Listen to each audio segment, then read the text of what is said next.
काहीतरी मोठा घोटाळा झालाय असे दिसते. उपमुख्यमंत्री एकनाथ शिंदे अचानक दिल्लीत पोहोचले आणि काळोखात गृहमंत्री अमित शहा यांना भेटले. मालेगाव बॉम्बस्फोट प्रकरणी साध्वी प्रज्ञा सिंह आणि कर्नल पुरोहित यांच्यासह 7 जण निर्दोष, पुरावे देण्यात यंत्रणा अपयशी, 17 वर्षांनी विशेष न्यायालयाचा निकाल. सावली बारवरील कारवाईचा तपशील तातडीने द्या, नाहीतर कोर्टात जाईन, अनिल परब यांची कांदिवली समतानगर पोलिसांकडे मागणी. लाडक्या बहिणींसाठी सामाजिक न्याय विभागाच्या 410 कोटी रुपयांवर डल्ला, जुलैचे पैसे देण्यासाठी निधी वळवला.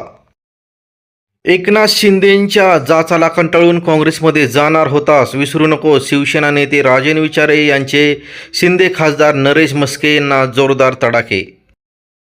अनिल अंबानी समूहावर ईडीची कारवाई, 3,000 कोटींच्या घोटाळ्याप्रकरणी 50 ठिकाणी छापे. महादेव मुंडे हत्या प्रकरणात SIT चौकशीचे आदेश, एकालाही सोडणार नाही, मुख्यमंत्री फडणवीसांचे ज्ञानेश्वरी मुंडे यांना वचन.